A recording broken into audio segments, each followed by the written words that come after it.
કચ્છના વણકરોના જીવન અને આજીવિકામાં છેલ્લા કેટલાક વર્ષોમાં નોંધપાત્ર બદલાવ આવ્યો છે. આ સમુદાયના યુવાનોએ તેમના સમાજમાં આવેલા આ પરિવર્તનને સમજાવવા માટેના એક અભ્યાસના ભાગરૂપે આ શ્રેણીબદ્ધ ફિલ્મો બનાવી છે. આ અભ્યાસ વણકર સમુદાય, ખમીર અને કલ્પવૃક્ષનો સહિયારો પ્રયાસ છે. તેમાં કચ્છના વણાટકામ કરતા 15 ગામોના વણકરોનો 2 વર્ષ સુધી ઊંડાણપૂર્વક અભ્યાસ કરવામાં આવ્યો છે. વણકરો અને વણાટનો ऐतिहासिक સમયથી पर्यावरण સાથે ઊંડો સંબંધ ધરાવે છે. आदमी ने जब से सोचना स्टार्ट किया या कुछ भी बनाने का सोचा, कुछ भी, तो वो पर्यावरण से ही उन्होंने लिया हुआ है. कि जैसे नीम घर पे है तो नीम के पत्ते में से कलर लेना, तो ये आसपास जो भी है वो सभी चीज़ सभी लोग वैसे ही यूज़ करते थे कि वो इजी मिल जाए, और ट्रांसपोर्ट वैसा कुछ था नहीं, इसलिए जो घर के आसपास है वो यूज़ होता. વણાટમાં જરૂરી કાચા માલનો સ્ત્રોત હંમેશા સ્થાનિક અને પર્યાવરણીય સ્ત્રોતો રહ્યા છે. તેમાં વપરાતું સૂતર કે તેના સાધનો બનાવવા માટેનો કાચો માલ પણ સ્થાનિક ખેતી, પશુપાલક અને વન પેદાશોમાંથી જ મળતો. જનરલી એવું હતું કે અમારી જૂની જે પેઢી હતી એ સ્પેશિયલી કમ્યુનિટી માટે કામ કરતી હતી. જેવી રીતના મારા દાદા હતા કે દાદાના પપ્પા હતા એ સ્પેશિયલી રબારી લોકો માટે કામ કરતા હતા. જેવી રીતના રબારી લોકો છે એમની પાસે એ માલધારી કહેવાય, એટલે એમની પાસે ઘેટા અને એ હતા, તો એ એમનું ઊન કાતતા હતા અને એ અમારા જે પૂર્વજો હતા એમને એ આપતા હતા. અને એ અમારા જે હતા પૂર્વજો એ ઊનમાંથી જે એમના વસ્ત્રો બનાવતા હતા અને એમને વણાટકામ કરીને એમને આપતા હતા. અને એમના બદલે અમને એ એમના જે મજૂરી રૂપે જે કહીએ તો એમનું અમને દાન મળતું હતું. તો એ રીતે પહેલાં કામ ચાલતું હતું. હવે એ જમાનો બદલાયો છે અને એ માર્કેટ બદલાય છે, તો એ અમે હવે જે કામ કરીએ છીએ એ માર્કેટને અનુરૂપ કરીએ છીએ. 60 પહેલાં વધારે ઊન છે એ કચ્છના ઘેટાનું જ ઊન, એમાંથી જ વસ્તુઓ બનતી. ધાબળા હોય કે શાલ હોય, અને કચ્છના જે કોટન છે એમાંથી જ જે ખેતી થાય એમાંથી ચરખા ઉપર દોરો બને અને વણાટ થાય. એ બે જ મટીરિયલ હતા. 60 પછી જ્યારે આવી ફટકાશાળ આવી કચ્છમાં, એટલે મરીનો ઊન પણ સાથે સાથે આવી ગયું. हमारा एक अच्छा रिश्ता वीवर के साथ था, क्योंकि मेरे दादा थे वो वुलन शॉल बनाते थे और रबारी लोगों की लूड़ी बनाते थे, जो रबारी लोग पहनते हैं ब्लैक कलर का वो. तो रबारी लोग थे वो, उनके पास शिप थी, भेड़ बकरियां थी. तो वो रबारी लोग उसको भेड़ बकरी के जो वूल था वो काट के वीवर्स को देते. वीवर्स हैंड्सपन से वो अपना सब काम करके एक शॉल तैयार करते, या एक रबारी का जो साड़ी होता है वो तैयार करके वीविंग करके वो हमें देते, और हम उस पर बांधनी करते, और फिर वो रबारी लोग पहनते. तो वो एक दूसरे पे डिपेंड था, वीवर्स और खत्री. આ રીતે સ્થાનિક ઉત્પાદનની સાંકળ બનતી જે પર્યાવરણના સ્થાનિક સ્ત્રોતો પર આધારિત હતી. ये हम रबारी के लिए बनाते थे, तो ये तो है मेंस वेयर के लिए बनाते थे, लेकिन जो औरतें उसके लिए भी लूड़ी वगैरह जो है वो बनाते थे. फिर कॉटन में जो है वो टर्बन बनाते थे हम, जो पगड़ी पहनते थे. जैसे वीवर है तो वीवर को डिपेंड, मतलब उसको रबारी के लिए काम करते थे तो रबारी लोग उसको कच्चा माल देते थे. फिर जैसे सपोज औरतें के लिए हम वाइट का क्लॉथ जो है वो ओढ़नी के लिए वीव करते थे, और उसके ऊपर जो बंदेज का काम है वो मुस्लिम खत्री कम्युनिटी करते थे. तो फिर इसके बाद जो रबारी औरतें उस पर एम्ब्रॉयडरी वर्क होता था. तो इस तरह से मतलब 3 कम्युनिटी है वो मिल के काम करती थी, और 3 क्राफ्ट जुड़ जाते थे, वीविंग, बांधनी और एम्ब्रॉयडरी. तो 3 तरह के लोग, 3 कम्युनिटी और 3 क्राफ्ट मिलके बनते थे, तभी एक प्रोडक्ट बनता था. આ ઉપરાંત સમય બદલાયો તેમ વણકરોને ભુજની બજારમાંથી પણ યાન મળતું થયું. તેમાંથી પણ તેઓ બ્લેન્કેટ જેવી વસ્તુ બનાવી અને વિવિધ સ્થાનિક સમુદાયોને ફેરી કરીને વેચતા.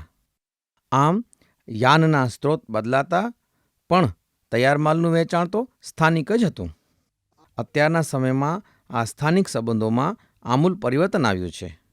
આજે બજારો સ્થાનિક નથી રહી, કાચો માલ પણ ઉદ્યોગોમાંથી આવતો હોવાના કારણે સામાજિક અને આર્થિક સંબંધો બદલાયા છે અને કારીગર અને અન્ય સમુદાયના સંબંધમાં ફરક પડ્યો છે. જ્યારે મેં શરૂઆત કરી ત્યારે એક્રેલિકનો એક સમય હતો અને માર્કેટમાં એક્રેલિક સોલ ઘણી ચાલતી, પણ પછી સમય જતાં એમાં પ્રોડક્ટમાં પણ બદલાવ કરવા પડ્યા. જ્યારે એ એક્રેલિક શાલ જ્યારે મંદીના લીધે બહુ ઓછી ચાલી, પછી ખ્યાલ આવ્યો કે હવે પ્રોડક્ટ બદલવું પડશે, માર્કેટને કંઈક નવું ડિઝાઇનિંગ જોશે, એ પ્રમાણે આપણે પ્રોડક્ટ બનાવવા પડે અને દોરાઓમાં મટીરિયલમાં ચેન્જ કરીને પણ કંઈક નવીન કરી શકાય, એ હેતુથી કંઈક નવું વિચાર્યું.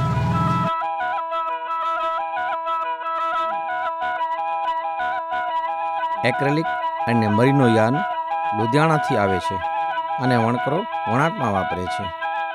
તેમનું ઘણું સૂતર દક્ષિણ ભારતના તમિલનાડુ, આંધ્રપ્રદેશની મિલમાં કતાઈને તૈયાર થાય છે.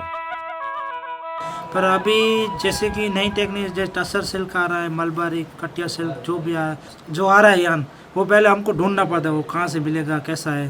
तो फिर अब तो क्या है कि जो भी व्हाट्सअप और जो फेसबुक आ गया वहाँ फ्रेंड बनाते हैं और को अपनी डिटेल शेयर करता है, मैं अपनी डिटेल शेयर कर, जो भी हमको अच्छा लगता है वो मंगवा लेते हैं व्हाट्सअप के जरिए, पिक्चर के जरिए. ऐसा होता है, बहुत इजीली हो गया है काम करना भी. लेकिन हमारे हैंडलूम वीवर्स जो काम कर रहे हैं उसमें इतना शायद इतना नुकसान प्रकृति को नहीं है. वो फिर कॉटन का हो या वूल में जो है, तो जब तक हाथ कताई का कॉटन और वूल होता था तब तक ये इतनी दिक्कत नहीं थी. और हैंडलूम पे जो काम चल रहा है उसमें अभी इतना नुकसान नहीं है. लेकिन बड़ी बड़ी जो फैक्ट्रियाँ या मिलें हो रही है उसमें फिर धागा बनाना हो या फिर डाई करना हो, कलर डाइंग करना है, तो उसमें प्रकृति को नुकसान हो रहा है क्योंकि उसमें केमिकल बहुत यूज़ होता है, पानी की खपत बहुत होती है. फिर बड़ी बड़ी फैक्ट्रियाँ चलाने के लिए जैसे बिजली का इस्तेमाल होता है, तो बिजली बनाने के लिए जो कोयला यूज़ किया जाता है तो उससे भी पर्यावरण को नुकसान होता है. છેલ્લા કેટલાક વર્ષોમાં યાન પર કુદરતી રંગોની કે બિન હાનિકારક રાસાયણિક રંગોની રંગાઈ વધી છે, પણ તેનો કાચો માલ બહારથી આવે છે. और वो पहले केमिकल आई, सिर्फ एसिड डाई नहीं था. हाँ, कच्ची, मतलब ये सब आप खुले पानी में वॉश करो, तालाब है कहाँ, या ये नल में इसमें आप पतीले में नहीं कर सकते डाई. राख नहीं मिल रही है अभी. क्या कारण है ही नहीं जंगल में, क्या करेंगे, पेड़ सब खलास हो गए, सब कोयला बना के वो करने लगे. There has been a revival of natural dyes, but it's again sourced from outside. So this shift also in the use of natural dye has had a change in the ecological footprint. And the second would be of chemical dyes, which naturally has a huge amount of carbon and water footprint. કચ્છમાં એવું કહેવાય છે કે 1960 પહેલાં vegetable ડાય પણ થતું, થોડું ઘણું એસિડ ડાય પણ થતું. એ સમયગાળામાં બજાર માત્ર રબારીને આહિર હતા, એટલે લાખનું કામ રંગાટ કરવાનું વધારે થતું, જેમાંથી લાલ કલર આવે. બીજા અન્ય કલર પણ કેસુડામાંથી, દાડમમાંથી, એવી રીતે કચ્છના વણકરો વેજીટેબલ ડાય બહુ થોડું ઘણું કરતા. એમાંથી જ કપડું બનતું કે ધાબળા બનતા.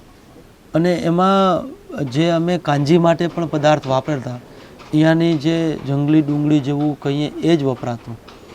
એટલે કોઈ એવી વસ્તુ નહોતી કે જે બારેથી પણ આવતું, ટ્રાન્સપોર્ટથી પણ આવતી. જેમ જેમ સમય બદલતો ગયો, મરીના ઊન આવતું ગયું, એક્રેલિક પણ આવ્યું, એટલે બજાર પણ થોડું બદલ્યું. આપણે કહીએ કે સીધું ભલે પર્યાવરણને અસર નથી, પણ આ બધું બારેથી દોરા આવે, આપણું સામાન પણ ભારતમાં જાય અને બારે જાય, એટલે આ બધું ક્યાંક ને ક્યાંક પર્યાવરણને અસર થતી હશે એવું દૂરથી દેખાય છે. આવું એટલે પણ થયું કે વણકરો મિલમાં તૈયાર થતા અને બજારમાં મળતા તૈયાર યાન તરફ વળ્યા. તેની સામે તેમની બજાર પણ બદલાઈ ને સ્થાનિકમાંથી વધારે વળતર આપતી લાંબા અંતરની રાષ્ટ્રીય અને આંતરરાષ્ટ્રીય બજાર બની. આંતરરાષ્ટ્રીય બજારોમાં ચીજવસ્તુઓ વિમાન કે દરિયાઈ માર્ગે મોકલવામાં આવે છે. આમ કાચો માલ અને પાકા માલના અંતરો વધતા ગયા. और बाहर जाने से क्या है कि हमको भी पता चलता है कि हमारी प्रोडक्ट का क्या वैल्यू है और लोग बहुत इसको जानते हैं. तो फिर मैं जब साउथ अमेरिका गए तो वहाँ काफ़ी लोग और आर्टिज़न और भी मिले. फिर मैंने 2013 में एप्लीकेशन की शांटा फी के लिए और 14, 15, 16, 17 4 बार मैं शांटा फी गया न्यू मैक्सिको. और वहाँ भी देखो मार्केट के लिए इतना दूर जाते हैं हम, तो 3 दिन के लिए जाना नहीं है. तो हम और जोडी पैटर जो थे तो हमने 1 महीने का वहाँ वर्कशॉप रखते थे, क्योंकि मेरा भी इच्छा यही है कि घर बैठे अपना जो काम है वो जितने ज़्यादा लोग जानेंगे उसको उतना ज़्यादा पूरे क्राफ्ट को फ़ायदा मिलेगा उनको. આ સ્થિતિમાં સાત્વિક અને સેતુ સાથે મળીને ખમીરે કાલા કોટન પર પારંપરિક રીત પ્રમાણે કામ કરવાની શરૂઆત કરી. આ કચ્છમાં પાકતો સજીવ કપાસ હતો અને તેનું ઉત્પાદન સ્થાનિકે થતું. તે વરસાદ આધારિત અને રાસાયણિક દવા ખાતર વગર પાકતો કપાસ હતો. તેમાંથી તૈયાર થતા સૂતર અને કાપડને રંગવા માટે કુદરતી રંગો વપરાતા. और पहले ऐसा था मेरे ख्याल से पूरे कच्छ में, यहाँ ये गांव में भी काला कॉटन ही बोते थे. आज से 20 साल पहले ये सब पूरे खेत में काला कॉटन ही होता था. यहाँ नलिया है, मुंद्रा है और रापर तालुका है, राजस्थान है. अब सब जगह बंद होके सिर्फ रापर में छोटा सा 4-5 गांव में ही हो रहा है. The Kala cotton, as you know, is a locally rain-fed cotton that was already being grown in Kutch since centuries. It was not being used anymore in the local economy. It was being sold off to ginning mills and spinning mills outside of Kutch. And thanks to a very healthy and dynamic collaboration among the NGOs in Kutch, the civil society organizations, we all sort of came to exciting idea that why don't we develop Kala cotton for the weavers as an alternate fiber. It could sort of handle all the questions we had been asking. Creating a local USP, getting into a new yarn, working with cotton which would give a new market for the weavers. આમ ખેતી અને વણાટને જોડતી કાલા કપાસના ઉત્પાદનોની શ્રેણી તૈયાર થઈ. તે પર્યાવરણ માટે અનુકૂળ હતી અને તેથી તે લોકોને ખૂબ પસંદ પડી. તેનાથી વણકરોને પોતાના નિયંત્રણમાં હોય તેવું સૂત્ર મળ્યું. કાલા કોટનની બજારમાં ઓળખ ઊભી થતાં ઘણા યુવા કારીગરો પણ તેની સાથે જોડાયા. આ રીતે કચ્છના વણાટને નવી ઓળખ અને નવી દિશા મળી.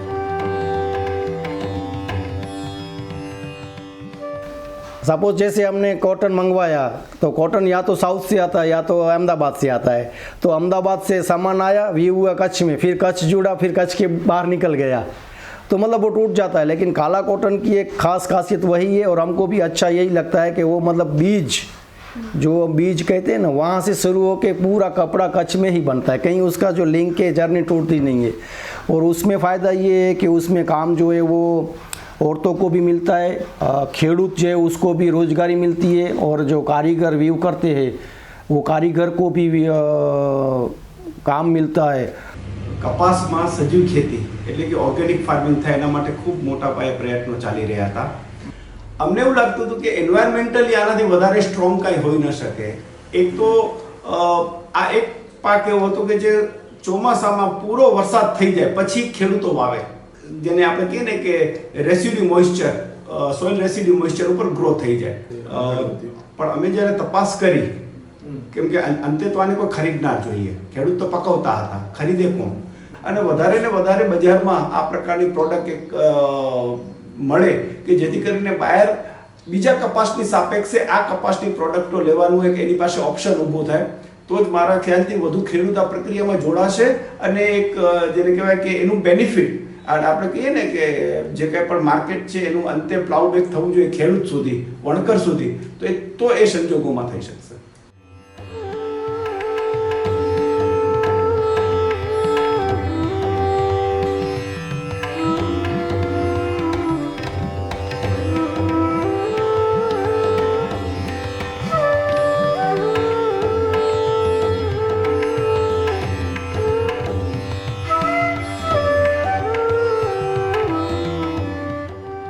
ખમીરનો ઉદ્દેશ્ય એ કચ્છી હસ્તકળાને પ્રમોટ કરવાનો છે, સાથે સાથે તેની સાથે સંકળાયેલી પર્યાવરણીય બાબતોને પણ ઉજાગર કરવાનો છે અને આ જ સંદર્ભમાં ખમીરમાં રિસાયકલિંગ પ્લાસ્ટિક પ્રોજેક્ટની શરૂઆત કરવામાં આવી।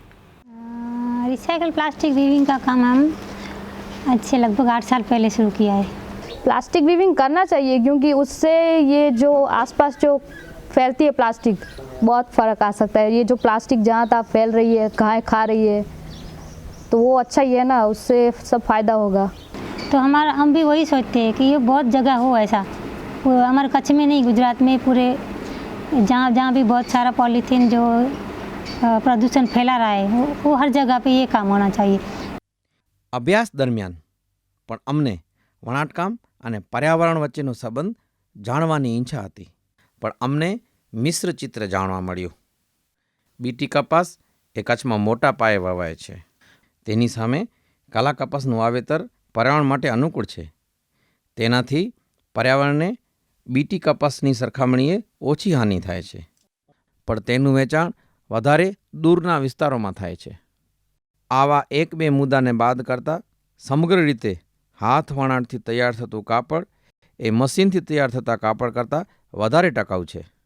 जब हम देसी या बीटी काला कॉटन से जब हम काम करते हैं तब उसमें से कार्बन डाइऑक्साइड का जो के नंबर्स की यदि बात करते हैं, CO2 इक्विवेलेंट बोला जाता है, उसके अंदर बात करेंगे तो हम देखते हैं कि उसमें 1 kg कॉटन का जब ये फैब्रिक तैयार होता है वड़ाक के द्वारा तो उसमें टोटल सारा के सारा 5 kg के बराबर का CO2 का उत्सर्जन और उसमें जुड़ चुका होता है। लेकिन जब वो हम काला कॉटन के जगह पे यदि हम उसी वीवर्स ने जब बीटी कॉटन या दूसरे कॉटन के थ्रू जब उसने काम किया है तो उसका जब अभ्यास करते हैं तो हमको ये 5 की जगह पे लगभग डबल 10 या 11 किलोग्राम पर केजी ऑफ फैब्रिक के ऊपर हमको उसका नंबर मिलता है। काला कॉटन के से बनने वाले प्रोडक्ट्स का जो है मार्केटिंग और ट्रांसपोर्टेशन जो है इसकी डिमांड इंटरनेशनल मार्केट पे बहुत बढ़ गया है। तो और जबकि दूसरी साइड में जो दूसरे नॉर्मल कॉटन के साथ बनने वाले हैं वो ज़्यादातर लोकल मार्केट में या नेशनल लेवल के एग्जीबिशंस में वहाँ पे बिकता है।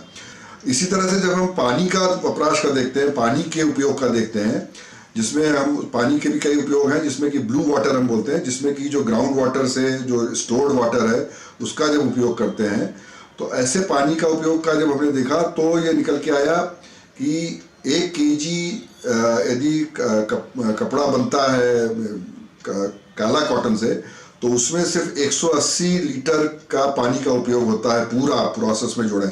लेकिन यदि हम वो बीटी कॉटन या हाइब्रिड कॉटन के थ्रू जो वीविंग करते हैं और उसके थ्रू डाइंग और सब कुछ प्रोसेस पूरा होता है तब उसमें वो करीब करीब 10 गुना ज़्यादा यानी कि 1800 लीटर के करीब पानी उसमें उपयोग होता है। तो ये साफ दिखाता है कि यदि हम देसी या बीटी कॉटन देसी या हमारा काला कॉटन से जब हम अपना वीविंग का प्रोसेस शुरू करते हैं तो उसमें से पर्यावरण को लगते हुए नुकसान इन दो मुद्दों पे यदि कार्बन को देखें और वाटर के तरफ देखें तो बहुत ही कम हो जाता है और कंपेयर टू जो बीटी और दूसरे तरह के कॉटन के उपयोग से होता है। तो मेन मुद्दा ये है कि जिस तरह से अभी किसान वीवर्स अपना बढ़ा रहे हैं अपने काला कॉटन के प्रोडक्ट्स को, यदि वो करने जाते हैं तो उससे हमको पर्यावरण को नुकसान कम होता है।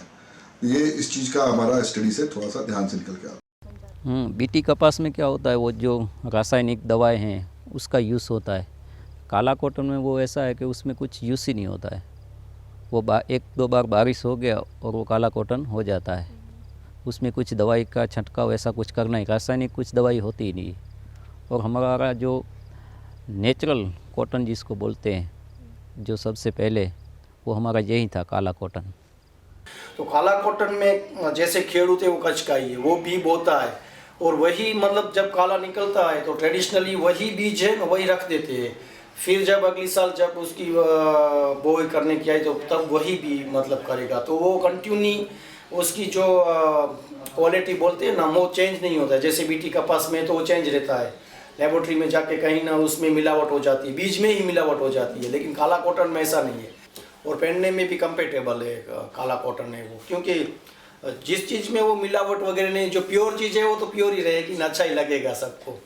तो काला कॉटन में काफ़ी डेवलप हुआ है कच्छ के कारीगरों का और खेडूतों का भी। કચ્છમાં હાથવણાટમાં થયેલી વૃદ્ધિ એ પર્યાવરણીય દૃષ્ટિએ મહત્ત્વની બાબત છે. જો કે હજુ પણ આ કાપડના વેચાણ માટે સ્થાનિકે બજાર ઊભું કરવામાં આવે તો કાપડને દૂર સુધી મોકલવાથી થતી પર્યાવરણની નકારાત્મક અસરોથી બચી શકાય. આમ પણ સ્થાનિકે ઉત્પાદન અને સ્થાનિકે વેચાણ એ તો પર્યાવરણની સુરક્ષા માટેની પ્રથમ શરત છે.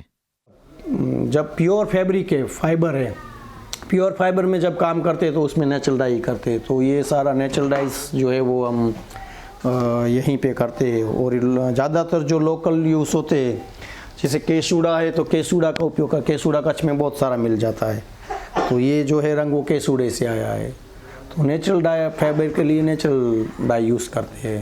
तो उसका मतलब जो चीज़ है ना उसका पूरा वैल्यू मिल सके हमके। अगर हम बोले कि ये काला कॉटन है प्योर नेचुरल ये यहाँ ही करते हैं और उसमें हम केमिकल कर देंगे तो वो लिंक टूट जाएगी, फिर कस्टमर को उतना मज़ा नहीं आएगा जितना हम उसको बताना चाहते हैं। तो जैसे ये बढ़ेगा, इंडिगो है या केसूड़ा है कि ये गेंडा फूल है, तो अपने आप हम भी उसको प्रोत्साहन करेंगे कि हमको चाहिए, तो उसका जो है पर्यावरण में खेती वगैरह बढ़ेगा और लोग ज़्यादा उसको केयर करेंगे। नेचुरली पर्यावरण की जो नेचुरल चीज़ उपयोग करते हैं तो उसके बारे में मतलब एक हमारी जिम्मेदारी भी बढ़ जाती है कि हम, क्योंकि वो ऐसे भी है कि कोई जिस चीज़ में हम कहाँ से लेते हैं तो उसको हमको देना भी चाहिए। तो पर्यावरण से लेंगे तो धीरे धीरे मतलब ये बिहेवियर आ जाएंगे लोगों में कि हम ले रहे थे पर्यावरण को हम कुछ दे भी। એ જ રીતનો અમારો પ્રયાસ છે કે અમે કચ્છના માલધારીઓ જે ઘેટા બકરાના માધ્યમથી જે ઊનનું ઉત્પાદન કરી રહ્યા છે એ માલધારીઓના ઊનના કંતાઈ અને એના વણાટના માધ્યમથી એની પણ એક મૂલ્યવર્ધિત આખી સાંકળ ઊભી થાય અને એમાં પણ કચ્છનો વણકર અને કચ્છનો માલધારી ફરીથી સાથે મળે અને એ સંબંધ જે અત્યારે પણ છે એ વધારે મજબૂત થાય અને વધારે એક ઓળખ બનીને કચ્છની આ પ્રોડક્ટ બજારમાં જાય. અને આ રીતનો જે એપ્રોચ છે જેને અમે વેલ્યુ ચેન એપ્રોચ કહીએ છીએ એ ખમીરને સતત અમને લાગી રહ્યું છે કે હસ્તકળાઓને જો આગળ વિકાસ કરવો હશે તો વધારે એ સ્થાનિક સંસાધનો તરફ વળે અને એ જ સંસાધનોમાંથી આ હસ્તકળાઓની પોતાની એક ઓળખ ઊભી થાય અને બજાર પણ અંતે એ ઓળખને સ્વીકારે. કારણ કે લુધિયાણાની મિલોમાં બનતા મરીનો વૂલ કે અમદાવાદની મિલોમાંથી આવતું કોટનનું યાન એમાંથી તો કચ્છના વણકરો નહીં આખા ભારતના વણકરો પોતાનું ઉત્પાદન કરે છે. તો કચ્છના ઉત્પાદન કઈ રીતે વિશિષ્ટ છે, કચ્છની હસ્તકલા કઈ રીતે વિશિષ્ટ બને, તો એ તો જ શક્ય છે જો એ ઉત્પાદનો જે થઈ રહ્યા છે એ સ્થાનિક કાચા માલના સ્ત્રોતમાંથી એનો કાચો માલ મળે અને સ્થાનિક વિસ્તારની ઓળખના આધારે આ ઉત્પાદનો થાય.